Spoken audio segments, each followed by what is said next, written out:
বৈশ্বিক একটা ব্যাধি। এটা শুধু বাংলাদেশের একটা ব্যাধি না, এটা পৃথিবী জুড়ে এখন ছড়িয়ে পড়েছে।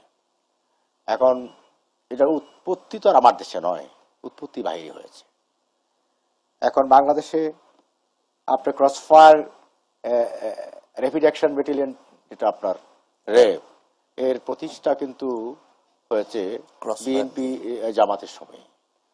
তখনই কিন্তু ক্রসফায়ারের সূচনা হলো বাংলাদেশে। অপারেশন ক্লিন হার্ট হয়েছে সেই সময়। অপারেশন ক্লিন হার্ট হয়েছে, ক্রসফায়ারের সূচনাটা তখনই হয়েছে এবং পর্যায়ক্রমে ক্রসফায়ার সূচনা হয়েছে 2004 সালে। ওইটা আপনার র্যাব প্রতিষ্ঠা হয়েছে এবং ঠিক জানুয়ারি পর্যন্তই বোধহয় 100-র মতো ক্রসফায়ারের মৃত্যু হয়ে গেছে। সুতরাং ক্রসফায়ারের হত্যাকাণ্ডের এই ঘটনাটার সূত্রপাত আজকে নতুন কিছু নয়, এটা বিএনপি জামাতি এটা আমাদেরকে পথ দেখিয়ে গেছে। এখন প্রশ্ন হচ্ছে ক্রসফায়ার না এনকাউন্টার, দুইটার সংজ্ঞা আবার দুই রকম। একটা হচ্ছে ক্রসফায়ার, ডাইরেক্ট আপনাকে আমি কিল করে ফেললাম, আর হচ্ছে আপনার হাতে অস্ত্র আমার হাতে অস্ত্র, আপনি আমাকে আক্রমণ করলেন, আমাকে সেভ করার জন্য আমি কাউন্টার ফাইট করলাম, কাউন্টার ফায়ার করলাম, সেই কাউন্টার ফায়ার আপনি নিহত হলেন, এটা হচ্ছে এনকাউন্টার। এনকাউন্টার কিন্তু আইনগতভাবে এটা গ্রহণযোগ্য, বাট আপনার এই ক্রসফায়ার আইনগতভাবে এটা গ্রহণযোগ্য নয়।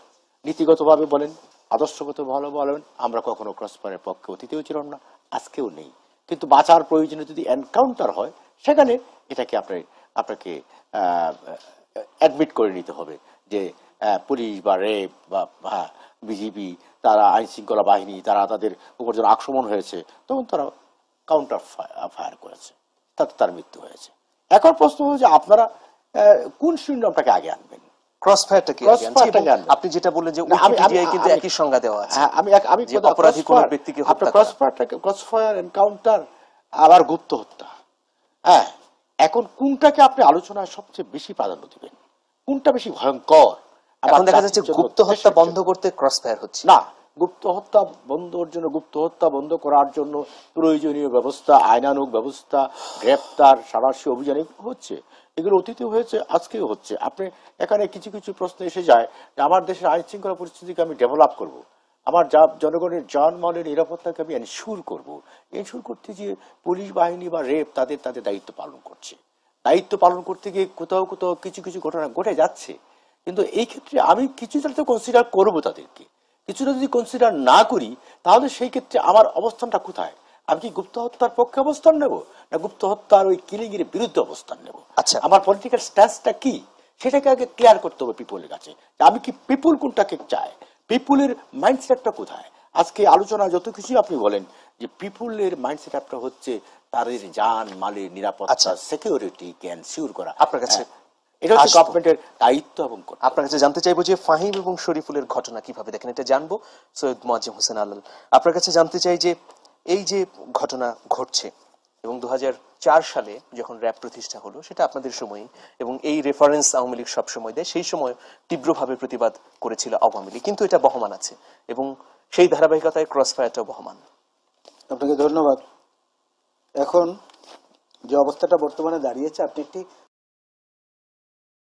কবিতা দিয়ে শুরু করেছিলেন, আর আমি একটি খুব ছোটবেলার না, আমাদের সময়ই, আজ থেকে 20 বা 25 বছর আগের একটা খুব জনপ্রিয় গান, সেটা হচ্ছে ভারতের একজন প্রথিতযশা শিল্পীর গান।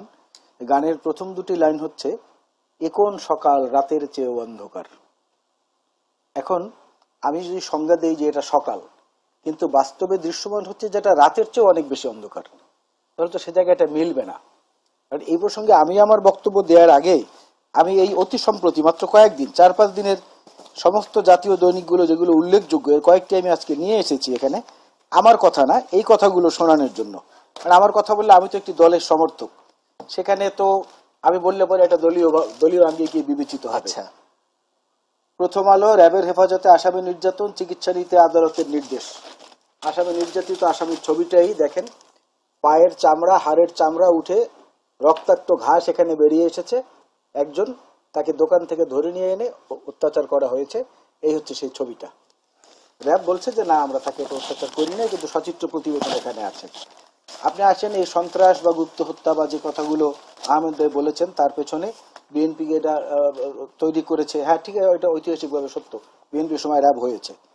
তার পরবর্তীতে আজকে বৈশ্বিক যে উষ্ণতার কথা উনি বলেছেন, বৈশ্বিক জঙ্গিবাদ, হ্যাঁ বৈশ্বিক উষ্ণতাই আমি এটাকে বলবো। আচ্ছা, মানুষের জীবনে তো এটা একটা উষ্ণতা। সেই জায়গাটায় অর্থনৈতিক একটা সন্ত্রাসও কিন্তু রয়েছে, যে অর্থটা যোগান দেয় কারা এই অর্থনৈতিক সন্ত্রাসের পেছনে।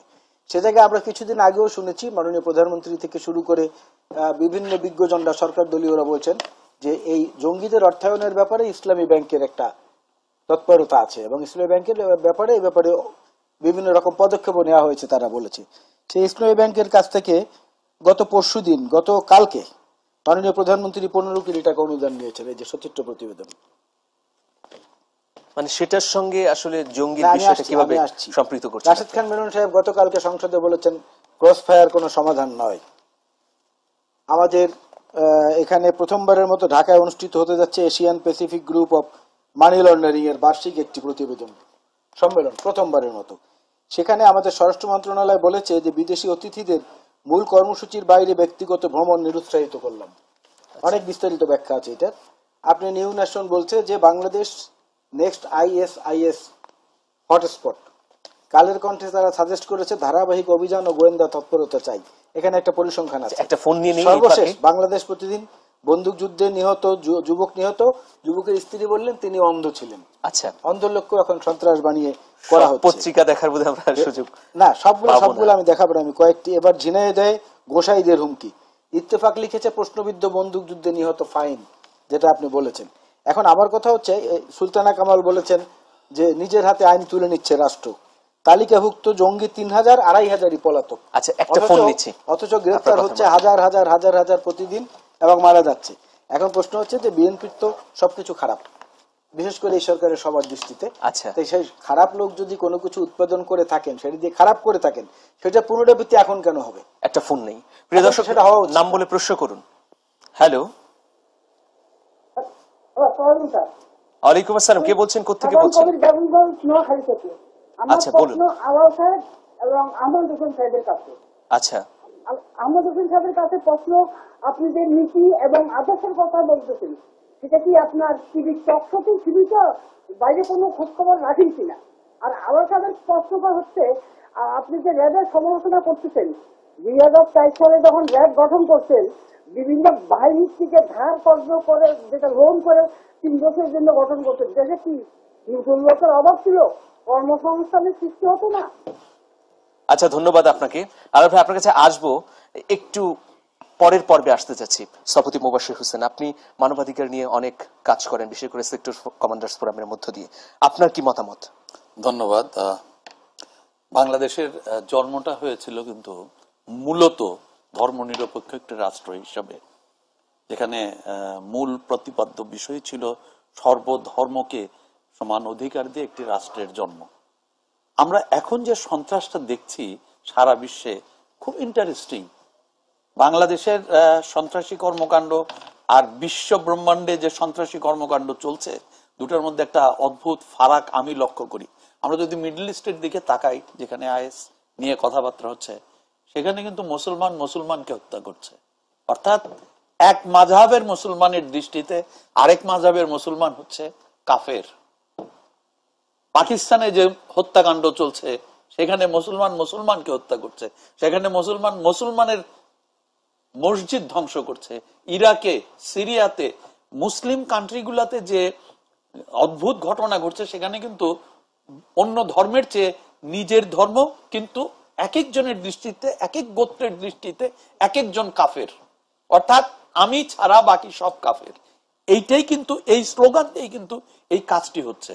কিন্তু বাংলাদেশের হত্যাকাণ্ডের কথা যদি আমরা তাকাই, অদ্ভুত কতগুলি জিনিস দেখতে পাবো। এরকম ব্লগারদেরকে হত্যা করা হলো, যেরকম খ্রিস্টান একজনকে হত্যা করা হলো, সে ধর্ম প্রচার করেও বেড়ায় না। একজন হিন্দুকে, সে নিজের ধর্ম নিয়ে নিজের কাজেই ব্যস্ত থাকে। এবং এত লো প্রোফাইলের, যারা দেশের রাজনীতি এবং দেশের উন্নয়ন, দেশের গতিপথ পরিবর্তন করার কোন কার্যক্রমের সাথে, এমনকি এই যে দুইটি প্রধান রাজনৈতিক দল, সেই রাজনৈতিক দলেরও নেতৃস্থানীয় ব্যক্তি না, তাহলে এই মানুষগুলিকে হত্যা করা হচ্ছে। অর্থাৎ একটি আনস্টেবল সিচুয়েশন তৈরি করার জন্য। মিডল ইস্টের IS এর কথা আমরা বারবার বলছি, সেই IS এর সাথে এখানে কিন্তু অদ্ভুত রকম ফারাক এখানে দেখা যাচ্ছে। যে অন্য ধর্মের যে মানুষগুলি আছে এবং সাধারণ তাদের ভিতরে একটি ভীতি সঞ্চার করা। কিন্তু আমি যদি আমেরিকার কথা বলি বা ফ্রান্সের কথা বলি, সাম্প্রতিক সময়ে যে ঘটনাগুলো ঘটেছে জঙ্গি তৎপরতা, সেইগুলোর সঙ্গে কি বাংলাদেশের একটা সামঞ্জস্য? কিছুটা আছে বাংলাদেশের, কিন্তু সেখানে যে স্কুলে গুলি করে মারা হচ্ছে, নাইট ক্লাবে মারা হচ্ছে, তারাও কিন্তু নিরীহ মানুষ, কিন্তু যে মারছে তাকে কিন্তু আলটিমেটলি দেখা যাচ্ছে কোনো ধর্মীয় ঘটনার সাথে সে জড়িত না, সে সাপোর্ট করতো। কিন্তু সরাসরি আমাদের এখানে যে ঘটনাগুলি ঘটছে দেখা যাচ্ছে যে কোনো না কোনো লিডারশিপ তার মাথার উপরে আছে। এই যে ঘটনা এবং আইএস কে যে বারবার রেফার করা হচ্ছে, এখানে কিন্তু এটা আমার একদম ব্যক্তিগত পর্যালোচনা, আমি এটাকে এবং আমি বহুভাবে চেষ্টা করেছি, আর সারা বিশ্বের কোথাও বাংলাদেশে যেভাবে হত্যাকাণ্ডটা চলছে সেই ধরনের হত্যাকাণ্ড পৃথিবীর আর কোথাও এই পদ্ধতিতে পাওয়া যাচ্ছে না। আমেরিকাতে কখনো খ্রিস্টান, কখনো মুসলমান, কখনো হিন্দুকে হত্যা করা হচ্ছে না। তাহলে এগুলো আপনি বন্ধ করবেন কিভাবে? না, প্রথমে চলমান প্রক্রিয়া চলছে। প্রথমে কেন এই কাজটি হচ্ছে এটা আগে আমাকে জানতে হবে। এই কাজটি হচ্ছে বাংলাদেশকে আনস্টেবল করা। এই আনস্টেবিলিটির সূত্রপাত কিন্তু ৭১-এর মুক্তিযুদ্ধ থেকেই শুরু হয়েছিল। আচ্ছা। এবং পৃথিবীর সর্ববৃহৎ দুটি শক্তি এটির সাথে সম্পৃক্ত ছিল, আমেরিকা ছিল, চায়না ছিল। কিন্তু বাংলাদেশের মানুষের আশা আকাঙ্ক্ষা এবং একতাবদ্ধতার মাধ্যমে কিন্তু আমরা এই জায়গায় পৌঁছেছি। আমরা একটু স্যার মূল বিষয়ে ফোকাস দিব। তাহলে এই যে অস্থিতিশীল করা, এটা কারা করছে এটা আপনার কাছ থেকে জানবো। একটা ছোট্ট বিরতি নিচ্ছি। প্রিয় দর্শক, থাকুন এসএসজি মাই টিভি রাউন্ড টেবিলে থাকার জন্য ধন্যবাদ। জনাব আহমেদ হোসেন, একজন দর্শক প্রশ্ন করেছে আমাকে, দর্শক একটা প্রশ্ন করেছিল যে নীতি আদর্শের কথা আমি বলছি, বাট নীতি আদর্শ বাস্তবে আছে কিনা, এর অস্তিত্ব আছে কিনা। বাস্তবে যদি এর অস্তিত্ব নাই বা থাকবে, তাহলে আমি সেই নীতি আদর্শে উজ্জীবিত হয়ে আমি এখানে আসলাম কিভাবে? ঠিক তো কি? এর অস্তিত্ব আছে, অস্তিত্ব আছে বলে এখানে টকশোতে বসে আমরা অবিচার বিরুদ্ধে, অন্যায়ের বিরুদ্ধে, সন্ত্রাসের বিরুদ্ধে, উগ্রবাদের বিরুদ্ধে কথা বলছি। আচ্ছা, এই পয়েন্টে আমি ধরি যে রাজনৈতিক দলগুলো যে কথা বলে সেই কথা স্থির থাকতে পারে না। যেমন আমি একটা উদাহরণ টানছি, আপনারা প্রচন্ড বিরোধিতা করেছেন র্যাব প্রতিষ্ঠার এবং ক্রসফায়ারের, কিন্তু সেটা কিন্তু বহমান আছে এই সময়েও। এবং আমরা যদি দেখি যে ফাহিমের ঘটনা, তাকে ক্রসফায়ার দেওয়া হলো বা এনকাউন্টার দেওয়া হলো, যেটাই বলা হোক না কেন, কিন্তু ফাহিম এখন আর নেই। কিন্তু তাকে আদালত রিমান্ড দিয়েছিল এবং সেই রিমান্ডের আলোকেই কিন্তু আইন শৃঙ্খলা বাহিনী তাকে ধরে নিয়ে অভিযান চালায়। তার কাছ থেকে বলা হচ্ছে যে অনেক অকথিত অজানা বিষয় কিন্তু অজানাই থেকে গেল। ওই বিষয়গুলো তো আমাদের হাতে নেই, তথ্য নেই। এই বিষয়গুলো যারা রিমাইন্ডে নিয়ে তাকে কোশ্চেন করেছে তাদের কাছে সেই তথ্যগুলো আছে। এইটার ধারণা থেকে আমরা কথা বলছি, বা আপনি ধারণা বলছেন যে এটা হয়তো বেঁচে থাকলে আরো কিছু তথ্য বের হতে পারতো, বাট এই তথ্য তারা কি বের করেছে কি করে না, এটা কিন্তু আমাদের কাছে রিপোর্ট নেই। কিন্তু আপনারা কেন অনুমোদন দিচ্ছেন তাহলে? বিএনপি যে কাজটি করে এসেছে, পুলিশের কাজটা পুলিশ করছে, কিন্তু গভর্নমেন্ট হচ্ছে নীতি নির্ধারণ করে দেয়, গভর্নমেন্ট ডিসিশন নেই, ক্যাবিনেটের ডিসিশন নেই, ইমপ্লিমেন্টটা করে প্রশাসন। এখন প্রশাসন ইমপ্লিমেন্ট করতে গিয়ে তাদের মতো করে করে। এখন প্রশ্ন হচ্ছে যে আমি এটা কথা বলি, এখানে আমি আহমদ হোসেন আওয়ামী লীগকে রিপ্রেজেন্ট করি, আলাল ভাই জয়েন্ট সেক্রেটারি উনি বিএনপিকে রিপ্রেজেন্ট করেন। দেখেন, আমরা টকশোতে এসে কিন্তু আমরা একটুও কথা বলতে পারি না, আর ডিফারেন্স মানে কৌশলে হলেও ডিফারেন্স করতে হয়। এখন ধরেন আমার সামনে দিয়ে একটা বিষধর সাপ যদি এখন যায়, আমি আলাল ভাই হয় এক হয়ে এই সাপটাকে মারবো, না হয় দুজন একটু নিরাপদ দূরত্বে যাবো, যদি ওই বিষধর সাপের কামড় থেকে বাঁচার জন্য আমরা কিন্তু এক হয়ে যাবো। বাংলাদেশে এখন বিষধর সাপ, ও বিষধর সাপটা যদি আপনি সাথে রাখেন তাহলে কিন্তু চলবে না। বিষধর সাপটাকে আপনি লালন পালন করলে চলবে না। এখানে মোল্লা নাসির উদ্দিনের একটা গল্পের কথা মনে পড়ে যায় যে মোল্লা নাসির উদ্দিন তার চাবির গোছা হারিয়ে গেছে, তো উনি দিনের আলোতে বাগান বাড়িতে উনি খুঁজে বেড়াচ্ছেন। তোমার পথিকরা বলছে, হুজুর কি খুঁজতেছেন আপনি? যে আমার চাবির গোছাটা হারিয়ে গেছে, এই জন্য বাগান বাড়িতে দিনের আলোতে খুঁজে বেড়াচ্ছি। আপনি বাগান বাড়িতে খুঁজবেন কেন? এটা কোথায় হারিয়েছে? কয় ঘরে। আমার ঘরে হারিয়েছে। ঘরে হারিয়েছে, তাহলে ঘরে যাচ্ছেন না কেন? ঘর বিদঘুটে অন্ধকার, বিদঘুটে। আলাল ভাইকে যে আমি কথাটা বলি যে আলাল ভাই আপনার ঘরে হচ্ছে বিদঘুটে অন্ধকার, বিষধর সাপ আপনার ঘরেই আছে, এই সাপটাকে মেরে ফেলুন, এই সাপটাকে আপনার কাছ থেকে তাড়িয়ে দিন, তাহলে একটা রাজনৈতিক পরিবেশ তৈরি হবে, ঐক্যমতের পরিবেশ তৈরি হবে। তাহলে বাংলাদেশে আমরা উগ্রবাদকে উৎখাত করার জন্য, আচ্ছা, এই পয়েন্টটা কি উৎখাত করার জন্য আলাল ভাইয়ের কাছে জানতে চাইবো। ঐক্যবদ্ধ হওয়ার একটা জায়গা তৈরি হতে পারে। যেটা বলেছেন সেটার সঙ্গে দর্শকের প্রশ্নটাকে সম্পৃক্ত করে আমি একটা কথা বলতে চাই যে পেশি শক্তি শক্তি আমরা একটা কথা সবসময় ব্যবহার করি, এই পঁচিশ শক্তির মধ্যে কিন্তু অস্ত্রের শক্তিটাও আছে। এই পঁচিশ শক্তির মধ্যে জানেন তো, মানুষের মস্তিষ্কের মধ্যে, মেডিকেল সায়েন্স বলে, জুরিসপ্রুডেন্স বলে, মেডিকেল জুরিসপ্রুডেন্স, মানুষের মগজের মধ্যে, মস্তিষ্কের মধ্যে কোনো পেশি নাই। এখানে রয়েছে বিলিয়ন বিলিয়ন স্নায়ু কোষ, ইংরেজিতে যেটাকে ভেইনস বলে আর কি। মোট 75% রয়েছে এখানে পানি, এবং এখানে 1 লক্ষ মাইল রক্তনালী যুক্ত আছে, যে রক্তনালী দিয়ে মস্তিষ্কে অক্সিজেন এবং পুষ্টি উপাদান সরবরাহ করা হয়। তো এই জায়গাটা থেকে বানিয়ে বানিয়ে অনেক কিছু বলা যায়। মূল ঘটনাটা আপনি দেখেন, এই কিছুদিন আগে মাত্র আইন শৃঙ্খলা রক্ষাকারী কমিটির যে ক্যাবিনেট ফরমেশন যেটা, সেটার চিফ হচ্ছেন শিল্পমন্ত্রী আমির হোসেন আমু ভাই। আমু ভাই বললেন সাংবাদিকদের কাছে যে 37টি হত্যাকাণ্ড হয়েছে গত কিছুদিনে, এই 37টি হত্যাকাণ্ডের মধ্যে 25টির আমরা তথ্য উদ্ঘাটন করেছি, অথবা একটা সংখ্যা উনি বলেছেন করেছেন, তার মধ্যে জেএমবি করেছে এতগুলো, আনসারুল্লাহ বাংলা টিম এতগুলো, জঙ্গিরা করেছে এতগুলো। অথচ ঠিক ওই দিনই পররাষ্ট্রমন্ত্রী ইউরোপীয় ইউনিয়নের কূটনীতিকদের সঙ্গে বললেন যে এই সমস্ত হত্যাকাণ্ডের সঙ্গে বিএনপি জামাত জড়িত।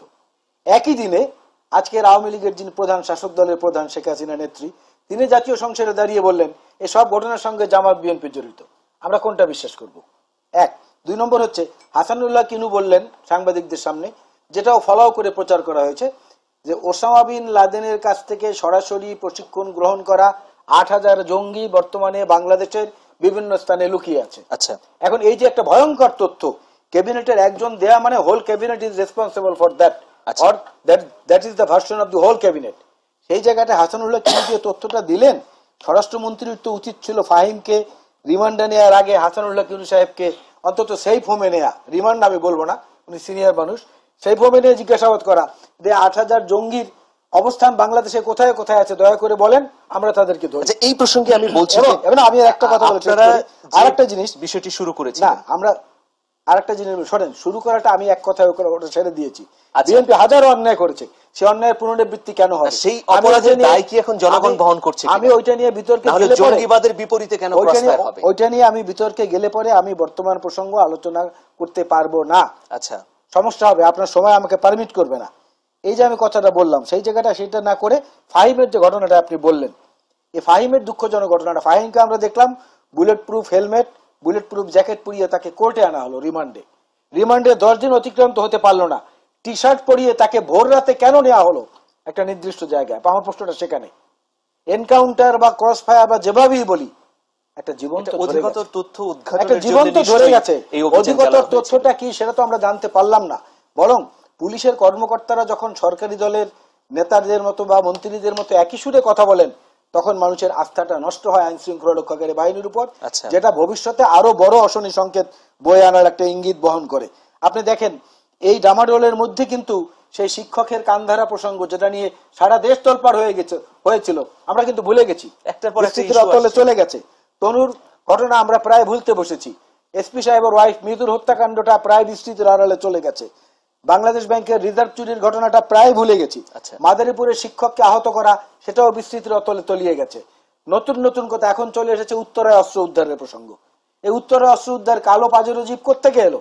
রেজিস্ট্রেশন বিহীন কালো পাজেরো জিপ পুলিশের চেকপোস্ট, 2টা চেকপোস্ট অতিক্রম করে নির্বিঘ্নে দিনের বেলা ওখানে কিভাবে গেল? এই ব্ল্যাক ব্র্যান্ডের কালো পাজেরো কারা ব্যবহার করে বাংলাদেশে? আইন শৃঙ্খলা রক্ষাকারী বাহিনীর লোকেরা এবং সরকারি কর্মকর্তারা সবচেয়ে বেশি ব্যবহার করে তারা। আপনার কাছে এই রহস্য তো উদ্ঘাটন হওয়া দরকার, এই জন্য তাকে রিমান্ড নেওয়া হবে। কথা এখানে অবশ্য আমরা পাবো না, সেই প্রশ্নগুলো তো করতে হবে না। সবকিছু মিলিয়েই তো গুপ্ত হত্যা এবং এই যে আতঙ্ক, আজকে সমাজে সব জায়গায় যে একটা আতঙ্ক, এই আতঙ্কটা ছড়িয়ে দেওয়ার কাজটা সরকারের পক্ষ থেকে উস্কানিমূলক ভাবে করা হচ্ছে, যাতে দৃষ্টিটা মানুষের অন্যদিকে না যায়। লুটপাট, তহবিল তসরুপ, রিজার্ভ চুরি, এক বছরে 2015-তে এক বছরে 72,000 কোটি টাকা পাচার হয়েছে বলেছেন সাবেক বাংলাদেশ ব্যাংকের গভর্নর ফরাসউদ্দিন। সেই সব জায়গা থেকে দৃষ্টি সরানোর জন্য এটা করা হচ্ছে। আচ্ছা, যে আপনার কাছে আলাল ভাই আসবো, আপনার কাছে আবার স্থপতি মুবাশশির হোসেন, আপনার কাছে জানতে চাইছি যে এর আগে আপনি যেটা বললেন যে দেশকে অস্থিতিশীল করার জন্য, এই পয়েন্টে কিন্তু দুই দল এক। বিএনপি বলছে যে এটা আওয়ামী লীগই করছে অস্থিতিশীল, আবার আওয়ামী লীগ বলছে যেটা বিএনপি করছে। হতে পারে এটা দুজনই বোতার রাইট বোতার রং এরকম, কিন্তু এই শব্দ সবাই একমত, দুই দলই একমত। কারণ ঘটছে যে ঘটনাগুলি ঘটছে সরাসরি কাউকে কিন্তু আমরা উপস্থাপন করতে পারছি না, কিন্তু এখানে কয়েকটি জিনিস কিন্তু দেখার মতন, সেই জিনিসগুলি নিয়ে আমরা চিন্তা ভাবনা করতে পারি। যে প্রথমেই এই ফাহিমের ঘটনা নিয়ে যদি আমরা আলোচনায় যাই, তাহলে একটি জায়গায় যেতে পারি যে সরকারের নীতি নির্ধারক এমনকি সরকারের প্রধান, তার কাছে যে তথ্য যায় সে তথ্যগুলি 100% সঠিক তারা যদি মনে করেন তাহলে কিন্তু ভুল। তাহলে জাতির পিতা বঙ্গবন্ধুকে হত্যা করেছে তার নিকটতম, তার সবচেয়ে প্রিয় মানুষটির নেতৃত্বে হত্যা করা হয়েছে। তাহলে জাতির পিতার কাছে সে তথ্য পৌঁছায় নাই, অথবা জাতির পিতার কাছে সে তথ্য পৌঁছাচ্ছে তাকে হত্যা করা হবে, উনি এটাকে মূল্যায়ন করেন নাই, এটাকে মেনে নেন নাই। এরপরে যাওয়া যাক জেনারেল জিয়া, যিনি কয়েকশো কু কন্ট্রোল করেছেন যাদেরকে দিয়ে, সেই মানুষগুলির হাতেই কিন্তু উনি নিহত হয়েছেন। অর্থাৎ তার কাছেও সরকারের ভিতর থেকে তথ্য, সঠিক তথ্য তার কাছে পৌঁছায় নাই। এবং সবশেষে যে কথাটি বলবো যে আমাদের দুই প্রধানমন্ত্রী একটি ভবনের ফাউন্ডেশন এবং উদ্বোধন করলেন, যে ভবনটি কোর্টে বেআইনি হিসেবে ডিক্লেয়ার করা হলো সর্বোচ্চ আদালতে। তাহলে এই দুই প্রধানমন্ত্রীকে এই অবৈধ কাজের সাথে যে মানুষগুলি সম্পৃক্ত করলো, সরকারের যে মেশিনারিজ তাদেরকে তথ্য গোপন করে এই কাজ করতে বাধ্য করলো বা কাজের ভিতরে সম্পৃক্ত করলো, তাদের ব্যাপারে কি কোনো ব্যবস্থা না? মানে তার মানে বলছেন যে সরকারের ব্যক্তিবর্গ একভাবে চলছে, আবার যারা এটাকে চালাচ্ছে তারা অন্যভাবে। সব সময় আমি এই জন্য বলি যে সৃষ্টিকর্তাই সম্ভবত আমাদেরকে এই ব্যাপারে সজাগ থাকতে বলেছেন। আল্লাহ তাআলা বলেছেন আমার ভালো ফেরেশতা, সেই আল্লাহ তাআলা আমাদেরকে আবার জানান দিয়েছেন যে সে হচ্ছে শয়তান। এই প্রসঙ্গ ধরে না আমি জঙ্গির বিষয়টাকে আসবে, এই জন্যই আসবে যে আমি যার উপরে বিশ্বাস করছি পৃথিবীর ইতিহাসে কিন্তু সেই বিশ্বাসের মানুষটি সবচেয়ে বড় অন্যায় কাজটি করে থাকে। মাননীয় প্রধানমন্ত্রী, আপনি এই জায়গায় যেন না, কারণ এটির প্ল্যান এখনো পাস হয় নাই। এরপরেও আমার কথা আছে, কথাটি হচ্ছে এই, যদি মাননীয় প্রধানমন্ত্রী মনে করতেন দেশ ও জাতির বৃহত্তর স্বার্থে এই ভবনটি হওয়া প্রয়োজন, মাঝরাত্রে রাজুকের চেয়ারম্যানকে দিয়ে প্ল্যান পাস করিয়ে তারপরে তিনি যেতেন, কিন্তু তার কাছে এই তথ্য যায় নাই। এবং আমার দৃঢ় বিশ্বাস বিজেপির আমার দৃঢ় বিশ্বাস এই জঙ্গির আছে, এই যে কারণটা এখানে আমি আসবো সেই জায়গায়। আচ্ছা, এই জায়গাতেই প্রশ্নটা, যদি দুই প্রধানমন্ত্রীর কাছে এই তথ্যটি পৌঁছানো হতো যে অবৈধ ভবন এটি, তাহলে দুজনের কেউ কিন্তু এটিতে পার্টিসিপেট করতেন না। কোনটা প্রতিনিয়ত হচ্ছে, তাহলে চারদিক ঘেরাও করে তারপরে গোপনে যাওয়াটাই উচিত ছিল। আচ্ছা, আপনার কাছে কেন আমরা এই কাজটি করছি না? একটা ইন্টারেস্টিং বিষয় শুরু করেছেন। প্রিয় দর্শক, থাকুন আমার সঙ্গে। আবারও স্বাগত জানাচ্ছি এসএসজি মাই টিভি রাউন্ড টেবিল অনুষ্ঠানে। আমরা জনাব মোবাশ্বির হোসেনের কাছ থেকে একটা বিষয় জানলাম যে রাষ্ট্রযন্ত্র যারা পরিচালনা করেন, যারা প্রয়োগ করেন আইন শৃঙ্খলা বাহিনী বা সচিবালয়ের কর্মকর্তা হন, যারাই পরিচালনা করেন তাদের সঙ্গে রাজনৈতিক নেতাদের একটা দূরত্ব আছে। যারা মেকানিজম তৈরি করে দেন তাদের মধ্যেও কিছু বিভ্রান্তি হয়। কেউ কেউ পরিকল্পিতভাবে তৈরি করেন যে বিষয়টি রাজনৈতিক নেতারা যারা রাষ্ট্র পরিচালনার দায়িত্বে থাকেন তাদের কান পর্যন্ত পৌঁছে না। সেই ধারাবাহিকতায় এমন কিছু ঘটনা ঘটছে যেগুলো জনগণ নেতিবাচক ভাবে নিচ্ছে, যদিও উদ্দেশ্যটা মহৎ, কিন্তু প্রক্রিয়াটা না। কিছু কিছু ক্ষেত্রে আমি মনে করি যে গভর্নমেন্টের মেশিনারির ভিতরে আমি একটা কথা এখানে কিছু, আপনার যে প্রশ্নটা করেছেন এই বিষয়ে তো আলোচনা করতে গেলে আপনার অনেক সময় দরকার। এই 10 মিনিট 15 মিনিটে কিছু সম্ভব না। এটি গবেষণাধর্মী বক্তব্য, মানে কমেন্টস করে যাওয়া, গবেষণাধর্মী অ্যানালাইটিক্যাল স্পিচ। অ্যানালাইটিক্যাল স্পিচটা করতে গেলে তো আমাকে সেভাবে অ্যানালাইসিসটা করতে হবে, লজিক দিয়ে, তথ্য দিয়ে, হোয়াট আই থিঙ্ক, এই যা ভাবনাকে প্রকাশ করতে হবে। সুতরাং ওই সময়টা আপনার হাতেও নেই, আমার হাতেও নেই। এখানে আবার আলাল ভাই দু একটা কথা এখানে বলেছেন, এই প্রসঙ্গে আমি বলতে চাচ্ছি যে আলাল ভাইয়ের সাথে আমার খুব মধুর সম্পর্ক, আর টকশোতে আইসা মনে হবে যে আমরা দুজন আপন ভাই, যদিও দুজন আর দুটো পথ। হ্যাঁ, সৌহার্দ্য, ভ্রাতৃত্ব, বন্ধুত্ব যদি বলেন সেটা আমাদের সাথে আছে। বা বিতর্ক হবে যুক্তি দিয়ে, তত্ত্ব দিয়ে, আমরা ওভারঅল বিতর্ক করবো, সেটাই গণতন্ত্র। বাট ফিলোসফি নিয়ে কথা বলবো। উনি যেটা বলেছেন যে হটস্পট বাংলাদেশের, বিদেশি পত্রিকার কথা বলছেন যে হটস্পট বাংলাদেশ, এটা কিন্তু উনি জানেন এটা ওনারা যখন ক্ষমতায় ছিলেন তখন বিদেশি পত্রিকায় লিড নিউজ হয়েছিল যে beware of Bangladesh, Bangladesh is a cocoon of terror. তখন বিএনপি জামাত গভর্নমেন্ট, আমরা বলতাম যে বাংলাদেশ সেই সন্ত্রাস উগ্রবাদের ভূমি হয়ে যাচ্ছে। তখন তারা বলতো না, এগুলা বাংলা বাই হচ্ছে, মিডিয়ার সৃষ্টি, তারা এগুলো পাত্তাই দিতেন না, আমলেই নিতেন না। পরে কিন্তু বাংলা বাই আবিষ্কার হলো। খালি আপনি যেটা বলছেন, এই যে বিষধর সাপটার জন্মটা হলো কিন্তু বিএনপি জামাতের সময়। কারণ জামাত তাদের সাথে অ্যালাইড ছিল। জামাত হচ্ছে ওই উগ্রবাদের আপনার মাস প্ল্যাটফর্ম, এখান থেকে রিক্রুট হয়ে এরা ওই আন্ডারগ্রাউন্ডে চলে যায়। আপনি দেখেন ঝিনাইদহের যে কিলিংটা, এই কিলিং এর সাথে ছাত্র শিবির জড়িত। আপনি কিন্তু এখন দেখবেন জামাতের কোন কোন কিলিংটা ঝিনাইদহের? ঝিনাইদহে একটা কিলিং হয়, যেটা হয়েছে যে এই যে আপনার একজন বোধহয় আপনার সেবায়েত মন্দির। হ্যাঁ সবাই সে ছাত্র শিবির জড়িত। আপনি দেখো বিএনপি জামাতের কিন্তু কিন্তু দৃশ্যমান অ্যাক্টিভিটি নিয়ে এখন, তার অর্থ এই নয় জামাত তার অ্যাক্টিভিটি থেকে দূরে আছে, অ্যাবসেন্ট আছে, এটা মনে করার কারণ নাই।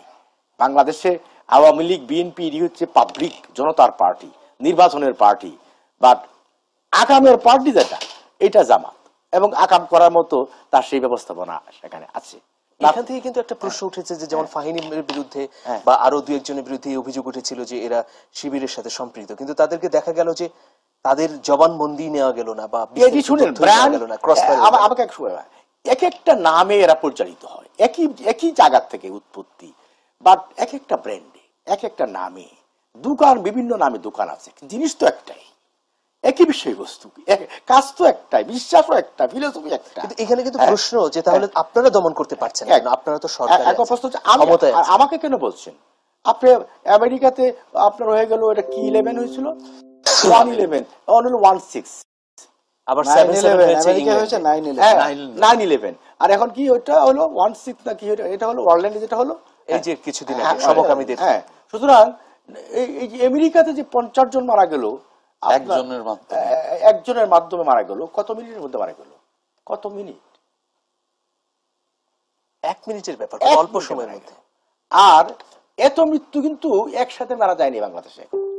সুতরাং যারা সারা বাংলাদেশে আপনার এটাকে বলে লিড করে, যারা সুপার পাওয়ার, সারা বাংলাদেশ পৃথিবীকে যারা পরামর্শ দেয়, নির্দেশনা দেয়, এভাবে চলো ওভাবে চলো, তার বাড়িতে এই যে কিন্তু ঘটনা ঘটেছে। ইভেন বারাক ওবামা কিন্তু এটাকে ওইভাবে ব্যাখ্যা করলেন, তিনিও বলেছেন না এটা অন্য বাইরের কোনো সংগঠন না, এটা এখানে উদ্বুদ্ধ হয়ে সে কাজটা করে। আপনার কাছে এই প্রেক্ষাপটে তাহলে সমাধানটা কি একটু ছোট করে এক লাইনে বলবেন, পরে আবার আমি আসবো। সমাধানটা হলো যে আমরা সকল রাজনৈতিক দলগুলো মুক্তিযুদ্ধের ধারায় ফিরে আসতে হবে, মুক্তিযুদ্ধের চেতনায় ফিরে আসতে হবে, এবং অসাম্প্রদায়িক বাংলাদেশ বিনির্মাণের যে স্বপ্ন নিয়ে আমরা যুদ্ধে গিয়েছিলাম 71-এ, সেই অসাম্প্রদায়িক বাংলাদেশ বিনির্মাণের স্বপ্ন ফিলোসফিতে আমরা একটা জায়গায় ঐক্যবদ্ধ। আচ্ছা, আপনার কাছে আবার আসবো, কিন্তু প্রশ্ন হচ্ছে যে আপনাদের সাথে সাথে আওয়ামী লীগ বিএনপিকে মুক্তিযুদ্ধের দলই মনে করছে, সেক্ষেত্রে কি হবে? এত বড় আমি আরেকটু বলি, সাথে সাথে যারা সাম্প্রদায়িক শক্তি অপশক্তি, ওই সাম্প্রদায়িক অপশক্তিকে আপনার কুইট করতে হবে, ত্যাগ করতে হবে, তাহলেই বাংলাদেশে একটা জাতীয় রাজনীতির একটি ধারা। আচ্ছা, জনাব সৈয়দ মোয়াজ্জেম হোসেন আলাল, দেখুন এইখানে একটা তথ্যগত বিভ্রান্তির বিষয় রয়েছে, সেটা আগে পরিষ্কার করা দরকার। যেমন এই যে কোনো কিছু হলেই আমি যেটা বলেছি যে পুলিশ অফিসাররাও বলেন, কোন পুলিশ অফিসার, সবাই না, অতি উৎসাহী কিছু পুলিশ অফিসার বা র্যাবের অফিসার বা বিজেপির কোনো কর্মকর্তা এই একই সুরে রাজনৈতিক নেতাদের মতো কথা বলেন যে এত অভিজ্ঞতা সম্পন্ন রাজনৈতিক নেতা এবং এত অভিজ্ঞতা সম্পন্ন তদন্ত কর্মকর্তা পৃথিবীর আর কোনো দেশে নাই। ঘটনা ঘটে যাওয়ার সঙ্গে সঙ্গে ফ্রান্সে বোমা বিস্ফোরণ, হাসান মাহমুদ বলেন এর সঙ্গে বিএনপি জামাত জড়িত। বেলজিয়ামে বোমা বিস্ফোরণ, মানুষ মারা যায়, হাসান মাহমুদ বলেন এর সঙ্গে বিএনপি জড়িত। এইখানে কোনো মানুষ হঠাৎ করে মারা যায়, বলা হয় যে এই হত্যাকাণ্ডগুলোর সঙ্গে বিএনপি জামাত জড়িত। এখন এই যে কিছুদিন ধরে আবহাওয়া খুব খারাপ, বজ্রপাতে মানুষ মারা যাচ্ছে, হঠাৎ না আওয়ামী লীগের কোনো নেতা বলে বসেন যে বজ্রপাতে যে মানুষ মারা যাচ্ছে এর সঙ্গেও বিএনপি জড়িত। এই যে জিনিসগুলোকে একটা মানে গড্ডালিকা প্রবাহে ভাসিয়ে দিয়ে মানুষের জীবন নিয়ে ছিনিমিনি খেলা হচ্ছে, এটা ঠিক না। দায়িত্বশীলতার মূল জিনিসটা কিন্তু সরকারের ঘাড়ে পড়ে। আর বাংলাদেশে জঙ্গিবাদের জন্মদাতা, এটার অঙ্কুরায়ন, এটার অঙ্কুরোদ্গম, এটা থেকে বৃক্ষ পরিণত হওয়া সবকিছুর মূলে আওয়ামী লীগ। আপনি দেখেন উদিচির বোমা হামলা, রমনা বটমূলে বোমা হামলা, কমিউনিস্ট পার্টির সভায় জনসভায় বোমা হামলা, নারায়ণগঞ্জের আওয়ামী লীগ অফিসে বোমা হামলা কাদের আমলে হয়েছে। একটি ঘটনারও বিচার হয়েছে, কোটালীপাড়ায় 86 কেজি ওজনের বোমা, নানিয়ারচর গির্জায় বোমা, সব হয়েছে 96 থেকে 2001-এ। আর সেই বাংলা ভাইদের শায়েক আব্দুর রহমানদের বিচার করেছে বিএনপি, তাদেরকে ফাঁসির দণ্ড দিয়েছে বিএনপি, কার্যকর হয়েছে মঈনুদ্দিন ফখরুদ্দিন। কিন্তু এই যে জঙ্গি সম্পৃক্ততা, এটার জন্য প্রথমে জামাত এবং পরে আপনাদেরকেই কিন্তু অভিযুক্ত করা হচ্ছে। উনি যে কথাটা বললেন আমি সে তথ্যগত বিভ্রান্তিটা দূর করলাম উদাহরণ দিয়ে, যে বিএনপি তাদেরকে দমন করে তাদের বিচার পর্যন্ত করে দিয়ে এসেছে। কিন্তু জন্ম হয়েছে আওয়ামী লীগের 1996 থেকে 2001-এ। এই বিতর্কে আমি যেতে চাই না, কারণ দায় ওনার ঘাড়ে দিয়ে আমি বাঁচতে পারবো না, আমার ঘাড়ে দিয়ে উনি বাঁচতে পারবে না, কারণ এটা একটা জাতীয় সংকট। এই জাতীয় সংকটটাকে আমাদের উপলব্ধি করতে হবে। 2015 মে মাসে প্রফেসর আব্দুল্লাহ আল গালিবকে গ্রেফতার করা হলো, আমাদের সবার মনে আছে। গালিবকে গ্রেফতার করেই ডিএমপির মিডিয়া সেল থেকে বলা হলো গালিব হচ্ছে বাংলাদেশে আইএস রিক্রুটমেন্টের মূল নেতা। এইটা চলে গেল ওয়াশিংটন পোস্টে। ওয়াশিংটন পোস্ট থেকে সারা পৃথিবীতে এটা ছড়িয়ে গেল যে বাংলাদেশে আইএস রিক্রুটমেন্ট কান্ট্রি হচ্ছে বাংলাদেশ। গালিব যেহেতু কাস্টডিতে, গোয়েন্দাদের কাস্টডিতে, এখন পর্যন্ত সে গালিব গোয়েন্দাদের কাস্টডিতে, but where is the progress and what is the outcome we don't know, nobody can say. এই যে পুলিশ এটাকে উস্কানি দিয়ে ছড়ালো, পুলিশ যে উস্কানি দিয়ে ছড়ালো, আজকে পুলিশই তো বলবে যে এটার মূল ভিত্তি কোথায়। মুফতি জাসিমউদ্দিন রহমানীকে গ্রেফতার করা হলো। মুফতি জাসিমউদ্দিন রহমানীর ব্যাপারে আব্দুর রহিম জিহাদি, আইএস এর একজন যোদ্ধা, যে পরবর্তীতে মার্কিন ড্রোন হামলায় মারা গেছে, সে জিহাদি, ডন জিহাদি, সেও সিরিয়া থেকে মুক্তি চাইলো এই যে মুফতি জসিমউদ্দিন রহমানীর। এই রিলেশনশিপ গুলাকে হাওয়ায় উড়িয়ে দিয়ে বিএনপি জামাতের ঘাড়ে চাপালে তো কাজ হবে না। এটার জন্য দরকার একটা জাতীয় ঐক্যমত, একটা ন্যাশনাল কনভেনশন, যার মধ্য থেকে মুক্তিযুদ্ধে রক্তার্জিত যে মানচিত্র, যে নিরাপত্তা, যে সাম্য, যে ন্যায় বিচার, সেটা প্রতিষ্ঠা করার জন্য যে এই যে আমাদের বাংলাদেশে অসাম্প্রদায়িক চেতনার যে একটা 1000 বছরের একটা প্রবাহ, এটাকে ধরে রাখার একমাত্র পথ হচ্ছে সেইটা। সেই জায়গায় ইচ্ছেকৃত কাউকে রাজাকার বানিয়ে, জঙ্গি বানিয়ে দূরে সরে দেওয়ার রাজনৈতিক খেলা থেকে সরকারকে আগে সরে আসতে হবে। বিএনপি সেখানে সহযোগিতার হাত বাড়িয়ে ইতিমধ্যে বসে। জনাব মোবাশ্বের হোসেন, আমাদের গন্তব্য কোথায়?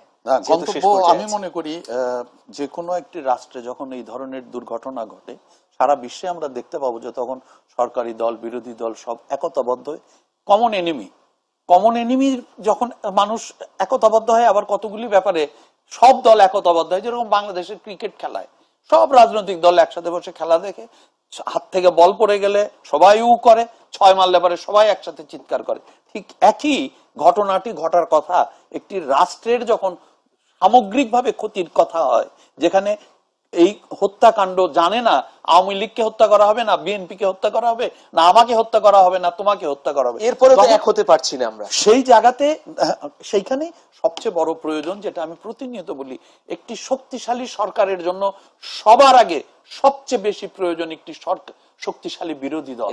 আমি প্রতিবার এই কথাটি বলছি, আমি যতক্ষণ পর্যন্ত শক্তিশালী বিরোধী দল, এবং সেই শক্তিশালী বিরোধী দলকে অবশ্যই বাংলাদেশের স্বাধীনতার মূল মন্ত্রে বিশ্বাস করতে হবে। সেই শক্তিশালী বিরোধী দলকে অবশ্যই সরকার কর্তৃক সর্বাত্মক সহযোগিতা করতে হবে, যাতে বিরোধী দল হিসাবে সরকারের পর্যালোচনা সমালোচনাকে গঠনমূলক পর্যায়ে নিয়ে, মানে আপনি গণতন্ত্রের কথাই, গণতন্ত্রের বিকল্প আর কোনো কিছু নাই। গণতন্ত্রের বিকল্প গণতন্ত্র। এবং একই সাথে একটি তথ্য আমি দেব যে bad democracy is much better than no democracy. এই তথ্যটিও কিন্তু আমাদেরকে খেয়াল রাখতে হবে।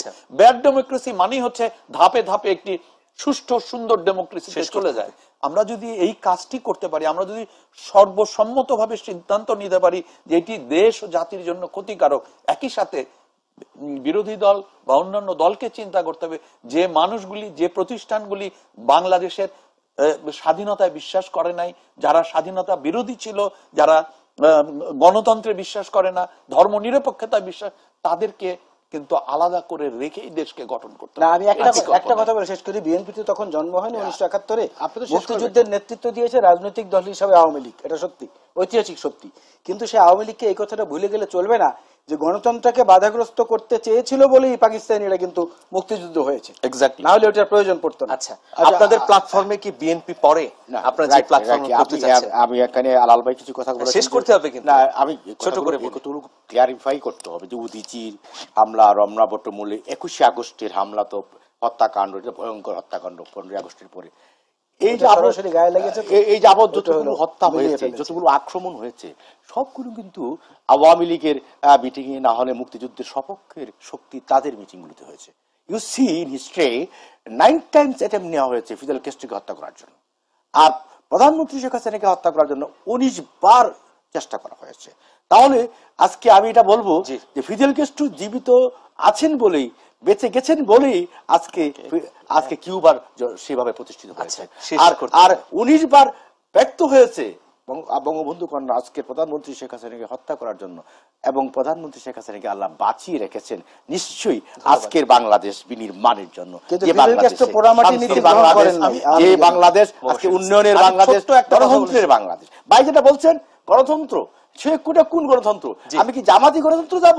নো, মুক্তিযুদ্ধের হারার যে ডেমোক্রেসি, ওই ডেমোক্রেসির পথে আমি হাঁটবো, বাট জামাতের গণতন্ত্রের পথে আমি হাঁটবো না। এক লাইন আমি সিম্পল একটা কথা, আইনের শাসন যদি আমি প্রতিষ্ঠা না করতে পারি, আইনের শাসন অর্থাৎ সর্বদলের জন্য সমানভাবে আইন প্রয়োগ করার ব্যবস্থা করা, যদি এই আইনের শাসন যতদিন পর্যন্ত আমি সঠিকভাবে প্রয়োগ করতে না পারবো, ততদিন পর্যন্ত কিন্তু আমি আমার কোনো দলকেই সুষ্ঠু সুন্দরভাবে দেশ পরিচালনা করার সুযোগ করে অসংখ্য ধন্যবাদ। ঠিকই, এখন তো আইনও আছে, শাসনও আছে, দুটোর সমন্বয় দরকার। ধন্যবাদ। At the last, আমাদের আইনও আছে, সময় শাসনও আছে, শেষ, সংবিধানও আছে। আরো শুনতে পারলে ভালো হবে। এবং সাংবিধানিক শাসনও আছে। সব প্রিয় জ্বালিয়ে দর্শক, পুড়িয়ে শেষ করছি। সংবিধান বাঁচিয়ে রাখেন, আর সব শেষ মাটি করছি দিয়ে এই বলে যে যতগুলো হত্যাকাণ্ড হচ্ছে জনগণ কিন্তু জানে না কারা ঘটালো, জনগণ স্পষ্ট করে জানে না। এই উদ্ঘাটনের দায়িত্ব হচ্ছে আইন শৃঙ্খলা বাহিনী, কিন্তু জনগণ প্রত্যাশা করে যে এগুলোর পেছনের অন্তরালে কারা আছে তারা যেন দৃশ্যমান হয়।